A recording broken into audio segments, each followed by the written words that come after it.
जब मैं 8वीं कक्षा में थी तो एक प्रतियोगिता में मैंने तृतीय स्थान हासिल किया और उस दौरान मुझे उपखंड अधिकारी से सम्मानित होने का मौका मिला। जब उपखंड अधिकारी की गाड़ी हमारे स्कूल के प्रांगण में आई तो उस गाड़ी पर लगी बत्ती को देखकर मेरा बाल मन सम्मोहित हुआ था। लेकिन जैसा कि बाल मन होता है, कुछ घंटों कुछ दिनों में वो जो मेरी यादें थी वो धूमिल हो गई। उसके पश्चात 10वीं कक्षा में फिर से मुझे मौका मिला जब मैं जिला कलेक्टर महोदय के द्वारा सम्मानित हुई। उस वक्त मैंने तय किया कि इस पद में, इस पोस्ट में कुछ तो है कि इसका इतना मान और इतना सम्मान होता है। लेकिन फिर वही चीजें हुई कि मैं उन चीजों को भूल गई। 10वीं परीक्षा के बाद जब ऐच्छिक विषय चयन का प्रश्न खड़ा होता है, उस वक्त मेरी कुछ सहेलियों ने कहा कि हम तो मैथमेटिक्स साइंस लेंगे और इंजीनियरिंग करेंगे। उनकी बातें सुनकर मैं भी अपने घर गई और पारिवारिक मंच से मैंने भी ऐलान कर दिया कि मुझे इंजीनियर बनना है। उस वक्त बहुत सारे प्रश्न आए कि लड़की इंजीनियरिंग करके क्या करेगी, लड़की को इंजीनियरिंग करवाने का क्या फायदा है। लेकिन वहां मैं धन्यवाद देना चाहूंगी अपने पिता को, जो ढाल बनकर मेरे सामने खड़े रहे और मेरे इस निर्णय का पूरा उन्होंने सम्मान किया और मुझे इंजीनियरिंग की पढ़ाई पूरी करवाई। इंजीनियरिंग की पढ़ाई 4 साल पूरी करने के बाद मैं फिर से एक ऐसे बिंदु पर खड़ी थी जहां से बहुत सारे रास्ते निकल रहे थे और उन रास्तों में से मुझे किसी एक रास्ते का चयन करना था।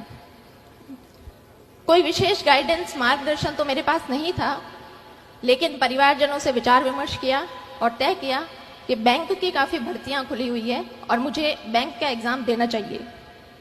इस एग्जाम तैयारी के दौर में कास्ट सर्टिफिकेट के लिए मुझे फिर से उपखंड अधिकारी के कार्यालय में जाने का मौका मिला।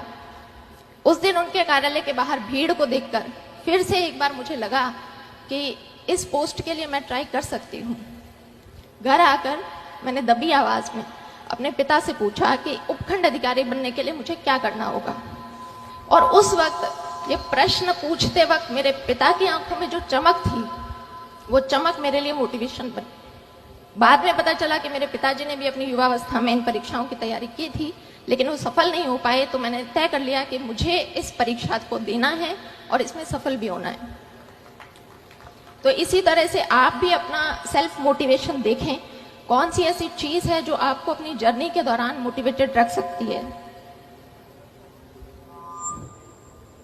मैंने आरएस 2013 की परीक्षा दी, उसमें मेरी 77वीं रैंक से चयन हुआ। लेकिन चूंकि आरएस के पद कम थे, इसलिए मुझे राजस्थान लेखा सेवा अलॉट हुई। मैंने दोबारा प्रयास किया और 2016 में मुझे प्रॉपर आरएस मिला। तो आज जब ये बच्चे किसी परीक्षा की तैयारी करने के लिए आए हैं, तो एक पैटर्न होता है कि हमारा एक समूह बनता है, हमारा एक ग्रुप बनता है। मैं आप सभी लोगों से अनुरोध करूंगी कि अपने उस ग्रुप का चयन बहुत सोच समझ कर करें। जब मैंने प्रारंभिक परीक्षा अपने घर से तैयारी करके पास की, मेंस के लिए मैं जयपुर गई।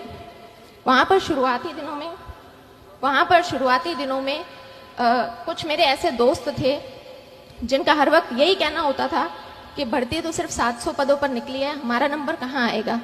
हमसे पहले भी बहुत से बच्चे हैं जो तैयारी कर रहे हैं, हमारा नंबर कहाँ आएगा। तो मैं भी उन शुरुआती दिनों में काफी नेगेटिविटी से घिर गई थी। फिर मैंने तय किया कि जब परीक्षा तो देनी ही है, तो क्यों ना अपना समूह बदल लिया जाए। फिर मैंने 2 ऐसी लड़कियों का चुनाव किया जो मेरे ही बैकग्राउंड से थी।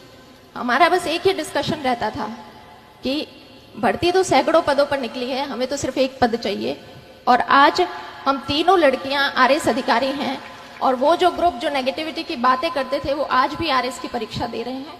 इसलिए आप पॉजिटिविटी बनाकर रखें।